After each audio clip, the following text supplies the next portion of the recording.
ایک زیادتی اور ہو رہی ہے میرے دوست، میرے بزرگوں کے ساتھ، میرے دوستوں کے ساتھ، میری ملت کے جوانوں کے ساتھ، وہ ہے بے حیائی کا نشہ، وہ ہے عریانی اور فحاشی کا نشہ، وہ ہے میرے دوستوں عشق مجازی کی لعنت کا نشہ۔ ہر بچے کے ہاتھ میں موبائل ہے، ہمیں پتہ ہے وہ ٹیلی فون بھی کرتا ہے، ہمیں پتہ ہے وہ گندے میسج بھی کرتا ہے، ہمیں خبر ہے وہ کئی برائیوں کے اندر مبتلا ہو گیا ہے، ہم جانتے ہیں وہ کئی قسم کے مسائل کا شکار ہے، لیکن اس کا ہاتھ کون پکڑے؟ تو نشہ ہے۔ جب آگ جلتی ہے تو میرے دوست اگر گھی پڑا ہو تو وہ ڈھلتا ہے۔ اگر نوجوان کے ہاتھ میں موبائل آئے گا اور اس کو پتا ہوگا کہ مجھے چھپنے کی جگہ بھی مل رہی ہے تو میرے دوست وہ تو بے حیائی کرے گا۔ تھوڑے دن پہلے ایک دوست جھگڑنے لگے گلی میں کچھ لوگوں سے، مجھے معلومات ہوئی تو میں نے بلایا، میں نے کہا کیا جھگڑا ہو گیا؟ کہنے لگے یہ میری گلی سے گزر رہے تھے لڑکا اور لڑکی اور گندی حرکتیں کر رہے تھے، ان کو شرم نہیں آتی؟ ہمیں یہ غیرت مندی نہیں سمجھتے؟ گلی سے گزرتے ہوئے بے غیرتی کرتے ایک دوسرے کو اشارے کرتے ہیں۔ میں نے ان کو لڑائی سے روکا، ٹھنڈا کیا اور پھر میں نے بٹھا لیا۔ میں نے کہا ناراض نہ ہونا، تو میرا دوست ہے، تجھے کڑوی گولی دے کے شفا کرنا میرا حق بنتا ہے۔ میں نے کہا ایک مجھے بات تو بتا، گلی کے باہر کو لڑکا لڑکی حرکت کریں تو وہ تو بے غیرتی ہوئی، اور اگر بیڈ روم کے اندر ٹی وی پہ یہ کام ہو تو، اگر موبائل کے اندر یہ ہو تو پھر تیری میری غیرت کدھر گئی؟ پھر تو اور میں کہاں کھڑے ہوتے؟ بتا نا، جب گھر کے اندر ہماری چار دیواری کے اندر دروازے پہ تو غیرت مند بن گیا، میں محلے میں نہیں کرنے دوں گا، میں گلی میں نہیں کرنے دوں گا، اور کیا اس وقت بھی تو نے موبائل توڑا ہے جب تیرے موبائل کے اندر یہ گند ہوتا ہے؟ کیا اس وقت بھی تو نے ایل سی ڈی توڑی ہے؟ کیا کبھی کسی تو نے لا کر کے ٹی وی کو زمین پہ پٹکا ہے کہ یہ گند ہے، میں غیرت مند ہوں، میں یہ بے غیرتی نہیں ہونے دوں گا؟ اس وقت غیرت کہاں جاتی ہے؟ اس وقت ہم کیا اس وقت ہمارے اندر یہ جذبہ نہیں ہوتا؟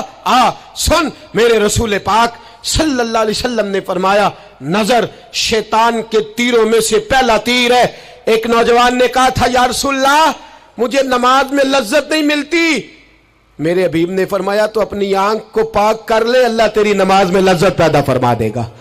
آنکھ کو پاک کر لے۔ اور میری ملت کی بیٹیاں، میری بہنیں، میری مائیں، سن لے، ان کو گھر کے اندر رہیں گی تو باعزت رہیں گی۔ حقوق نسواں کا بل ہو یا کوئی اور تماشا ہو، یاد رکھ جتنا مرضی آگے نکل جا اور جتنی مرضی تو اینکر پرسنوں کی باتیں سن لے، تجھے عزت اگر دے سکتے ہیں تو سیدہ عائشہ کے سر کے تاج ہی دے سکتے ہیں، اور تجھے وقار ملے گا تو سیدہ فاطمہ کے بابا کے پاس سے ملے گا۔ میرے رسول پاک صلی اللہ علیہ وسلم نے کہا تھا بیٹیوں گھر میں ٹھہری رہنا، بیٹیوں گھر کے اندر رہنا۔ فرمایا جب تم گھر سے نکلو گی اور تمہیں کوئی دیکھے نہ دیکھے شیطان ضرور دیکھے گا، اور تمہیں کوئی تاڑے نہ تاڑے شیطان ضرور تاڑے گا۔ بن سور کے اندر رہو۔ یاد رکھے اسلام صرف گناہ سے منع نہیں کرتا، اسباب گناہ سے بھی منع کرتا ہے۔ میرے رسول پاک صلی اللہ علیہ وسلم نے اس مرض کا علاج یہ فرمایا تیری نظر بھی نہیں بہکنی چاہیے،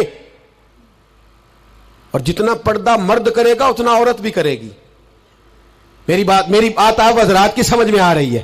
حضرت ام سلمہ رضی اللہ تعالیٰ عنہ کہتی ہیں عبداللہ ابن مکتوم نابینا سے ابھی آئے تھے، میرے رسول پاک صلی اللہ تعالیٰ علیہ وسلم نے آتے انہیں دیکھا تو فرمایا ام سلمہ پردہ کرو۔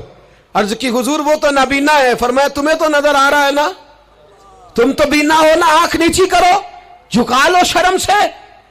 اگر مصطفیٰ کی ازواج پر پردہ ضروری ہے تو میری تیری بیوی پر پردہ ضروری کیوں نہیں؟ اگر رسول اللہ کی بیٹی پر پردہ ضروری ہے تو میری تیری بیٹی پر پردہ کیوں ضروری نہیں؟ آج کو ایجوکیشن کے نام پر، عورت کو خود مختار بنانے کے نام پر عورت کو، اور عورت یاد رکھے باہر جا کے پیسہ کما کے لانے میں اس کی عزت نہیں، بختیار کاکی کی ماں بننے میں اس کی عزت ہے، فرید الدین کو دودھ پلانے میں اس کی عزت ہے، احمد رضا بریلوی تعمیر کرنے میں اس کی عزت ہے، غوث اعظم جیلانی جیسا شہزادہ بنانے میں اس کی عزت ہے۔ یہاں تیرا وقار ہے اور یہی چراغ جلے گا تو روشنی ہوگی۔ ملت کے جوان یاد رکھ، اگر تجھے 15 لڑکیوں کے فون آتے ہیں تو کوئی بہت بڑا بہادر نہیں، بلکہ تیری غیرت کا جنازہ نکل گیا ہے، اور اگر تو ڈٹ کر کے کئی لڑکیوں سے بات کرتا ہے تو پھر تو گر گیا ہے، پھر تو گند میں مبتلا ہو گیا ہے، پھر تو نے غلاظت کے ساتھ اپنی آنکھ اور اپنی زبان کو بھر لیا ہے۔ شرم والا وہ ہوتا ہے جس کا حسن بھی صاف ہوتا ہے، جس کا قد بھی بڑا ہوتا ہے، جس کی جوانی بھی اعلیٰ ہوتی ہے،